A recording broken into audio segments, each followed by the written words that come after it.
Hi, hello. I'm the junior manager here at the restaurant. I'm supposed to walk you through the job as our new security guard. From your resume, I can tell that you're already a well-experienced guard. But, it's protocol, so I have to walk you through the basics anyway. So, let's get started. We have security cameras all around the restaurant, and if you bring up the camera panel, you'll be able to view the feed from each camera by pressing the camera buttons on the menu.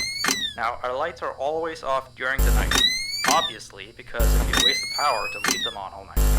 So to actually see something on the cameras, you can activate the camera system's night vision mode.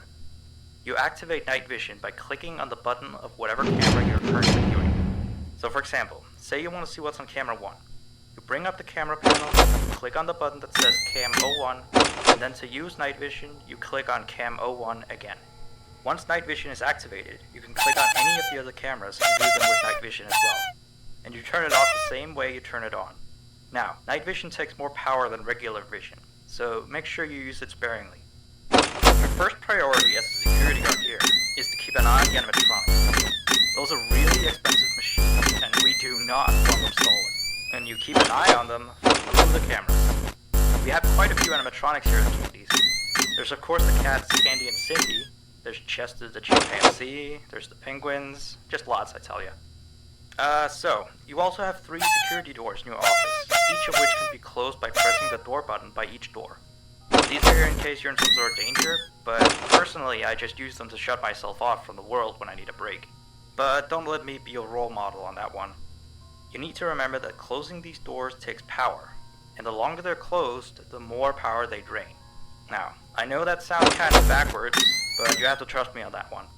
I think it's something about the doors having an automatic fail-safe feature in case the power gets cut off, so they open up if there's no more power.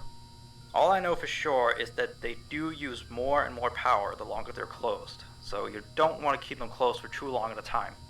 Now, the reason I keep mentioning the power is because the restaurant uses a backup power generator at night, which only has a certain amount of juice in it. So anything from viewing the cameras to using the security doors takes power. You can see how much power you have left on the computer on the desk. Try not to run out of power. If you do though, you won't be stuck in the office since the doors will always open up anyway. Oh, and one last thing. The animatronics aren't completely turned off at night, so they might start walking around a bit. But just be careful not to let any of them into the office, cause we have stuff in there that we don't want damaged or anything. Though, don't bother with the ticket booth door. They won't attempt to get in through there. That should be all. You'll hear from me again on your next shift. Have a good night.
I put up a note today to gather some intel on the animatronics from the other employees, just to get a list of the issues we've had with them.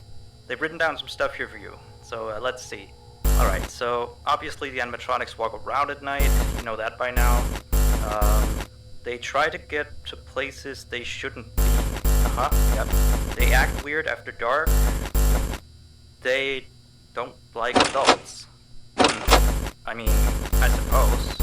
They always seem nice around children. Around us employees, they just kinda stare at you. I always thought they just hadn't been coded to interact with anyone other than children. But some of the other employees have felt threatened by them now and then. But I know that some of them are also superstitious morons. So who knows if they just became scared when the animatronic looked at them in the eyes or something. Anyway, one last thing on the list here. The last penguin interferes with the system. There's a sentence I never thought I'd say.